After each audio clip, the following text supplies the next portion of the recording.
trainer. Heike Purdon does a lot of work with the Humane Society, with Louisville Metro Animal Services, all of the different shelters, but she works especially with the Arrow Fund, which is a fabulous rescue that deals with severely tortured, neglected, and abused animals. What is your role, besides obviously being a person who is walking into the midst of a terrible situation and taking in an animal that has been so badly injured? What is your role in helping these animals, Heike? I'm on the animal welfare team. As part of that, I'm working with Rebecca, the founder. That's Rebecca Eves, by the way, for those of you who are not up to speed or have been under a rock. Yes. Yes, exactly.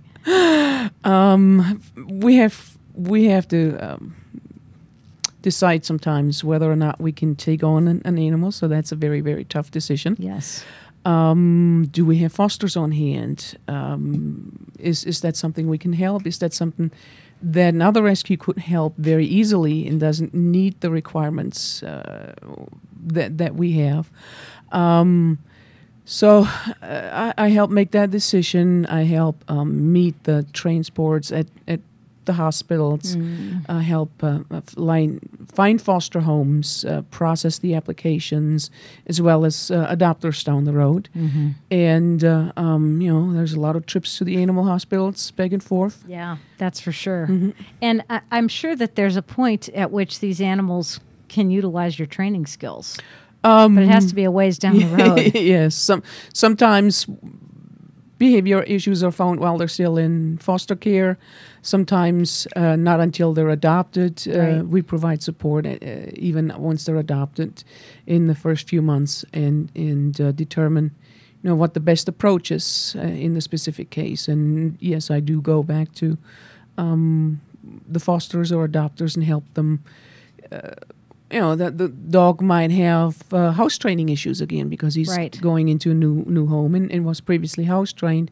Work on that.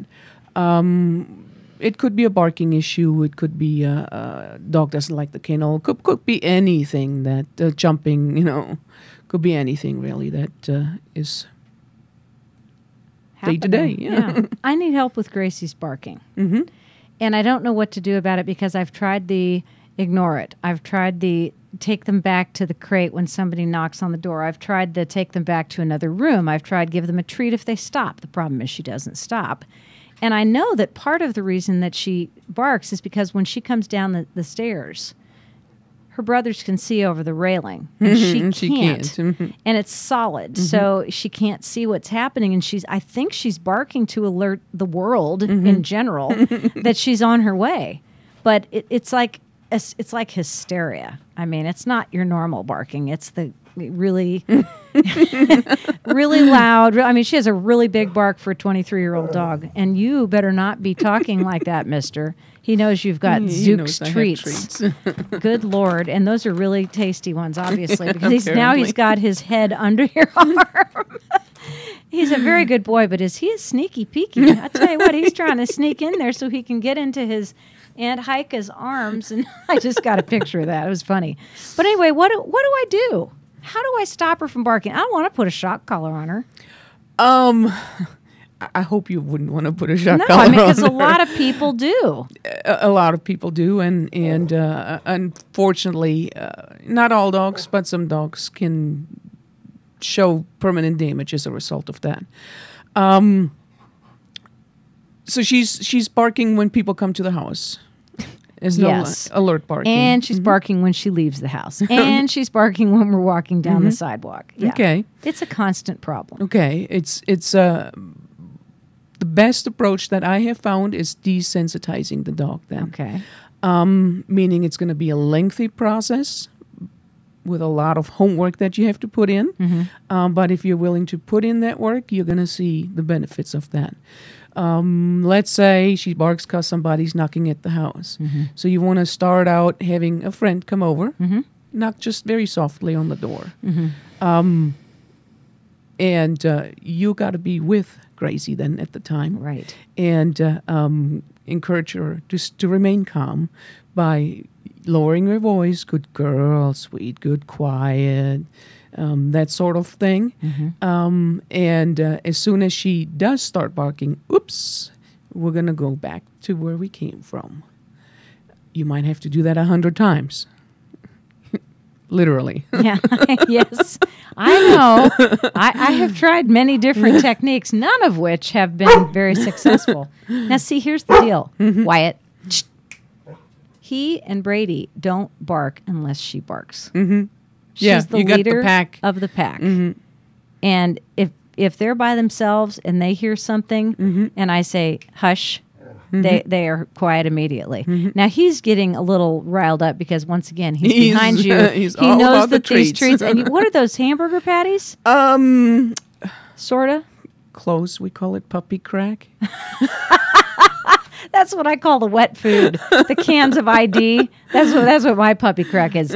They can tell when I have the can opener. Oh yeah, and I'm opening. How do they do that? I go to get the can opener out of the drawer, and they know. They're conditioned. They're conditioned yeah, to but that. They're not even in the room. And then they got such a cute hearing. They're David Copperfield dogs. And the other thing that's funny is I give Brady thyroid medicine every day, but I taught Wyatt when he was a baby to take peanut butter. And I would say, take your medicine, so that in case he ever did have to take medicine, he'd know how.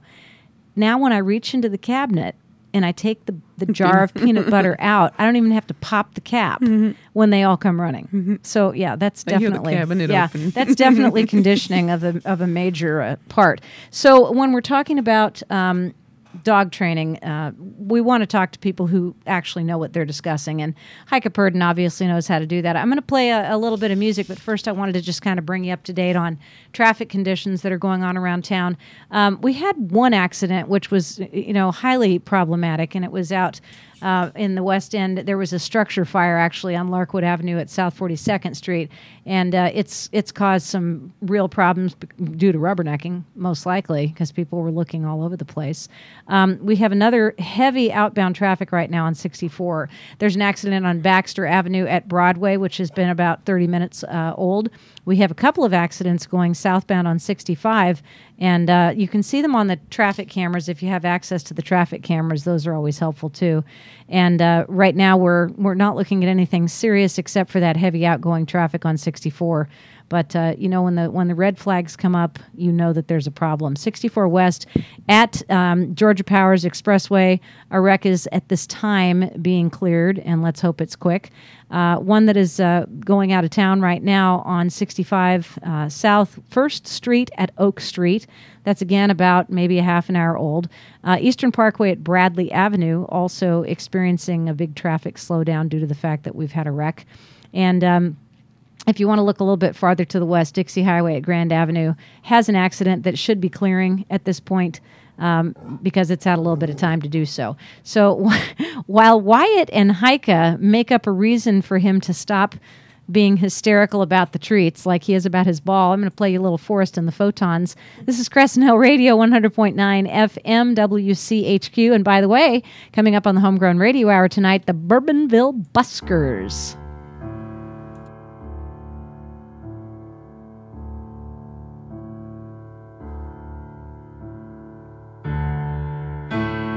Like the low